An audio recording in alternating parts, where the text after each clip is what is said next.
Hello, children of Yahweh Kids Way. May Yahweh bless you greatly.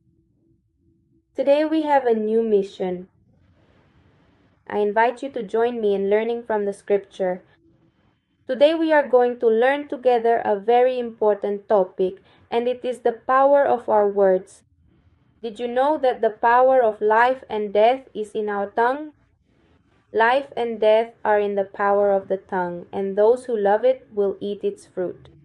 This means that what we say can give life, encouragement, and joy, or it can cause harm, death, and sadness. The scripture tells us that the tongue has great power. The tongue is a very small member, but it can set a whole forest on fire and can ruin our entire life. This means that words can cause a lot of harm even if we are small. Even though the tongue is small, it can cause great things. The scripture tells us that we will give an account for every word.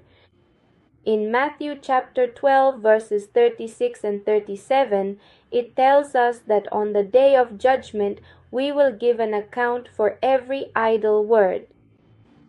Idle is an empty word. It is a word without profit. It is a useless, vain word. For by your words you will be justified, and by your words you will be condemned. Every person will give an account for their words. Our words show what is in our heart and have consequences. The scripture also tells us, guard your words to have life and see good. In Psalm 34 verses 12 and 13, it tells us, who is the man who desires life and desires many days to see good? Keep your tongue from evil, keep your tongue from evil, and your lips from speaking deceit. When we guard our mouth, Yahweh gives us a good and happy life. We can speak words that build up and words that destroy. We must use our mouth to love, encourage, and honor Yahweh. How can we speak with wisdom? Think before you speak. Speak words that encourage and build up. Avoid gossip, lies, and ugly words. Ask Yahweh for help to speak well. I am going to mention other very important verses from Scripture.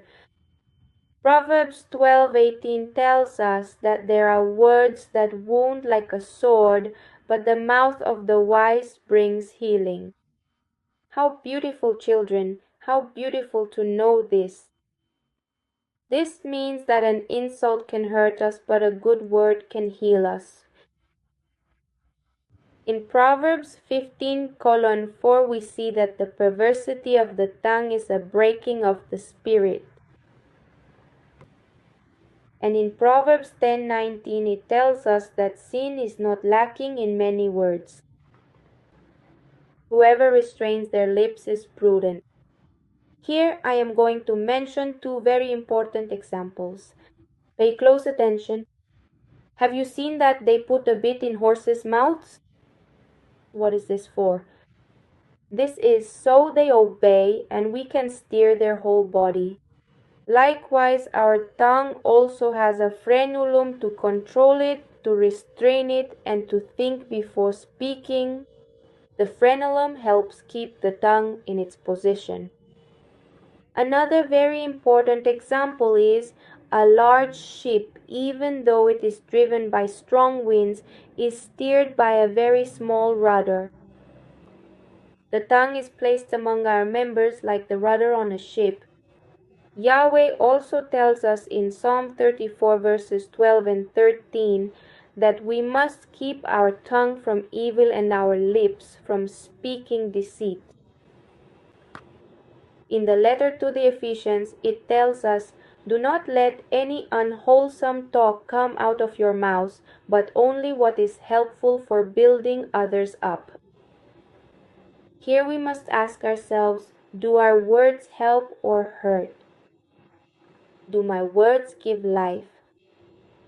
In the book of Colossians chapter 4 verse 6, it tells us Let your speech always be with grace, quick to listen, slow to speak.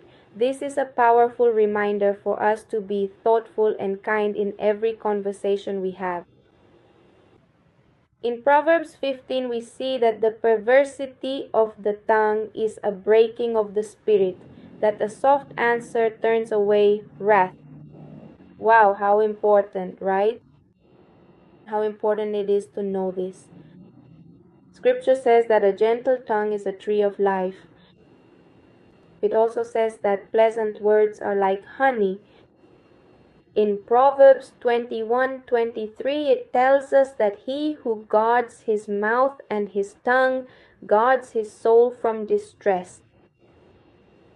So he who guards his mouth and his tongue protects himself from many problems. Scripture tells us that the words of my mouth and the meditation of my heart may be pleasing before Yahweh. For this reason, Scripture also tells us that out of the abundance of our heart, our mouth speaks. So if there is love in our heart, our mouth will speak love. If there is kindness in our heart, our mouth will speak kindness. Yahushua gave us a very special example. He told us, it is not food that defiles, it is what comes out. So it is what is spoken that defiles. What comes out is what defiles because it comes from the heart. Kids, do you know why the snake has a forked tongue? Because it is deceitful, it is poisonous. Yahushua told us that two types of water cannot come from the same source. That is to say, fresh water and salt water cannot come from the same source. Our mouth must be tamed by Mashiach Yahushua. We must bless and not curse. We must be very careful with what we say. Once said, we give power to what we say. Scripture also tells us that the tongue is a fire, a world of evil if it is not used well. It says that anyone who considers themselves religious and does not bridle their tongue, their religion is vain. Every word is a spirit because it is spoken with the breath of life. Blessed Yahweh, we have the word of life and truth, which is the name of the Son of Yahweh, the name made flesh, Yahushua HaMashiach, that by invoking it with our mouth we bring the spirit of truth, of power, and of life. Children, I invite you today to meditate on this topic, to meditate before speaking every word that is going to come out of our mouth, that it may be for edification, blessing, and life. Words of power for good. In the Aleph Bet, the letter that represents the mouth is the letter P. That would be all for today. This lesson was very interesting, wasn't it, kids? Now you have completed challenge number 1. I invite you to finish your mission as scripture explorers. Bye. May Yahweh bless you. A hug and a kiss.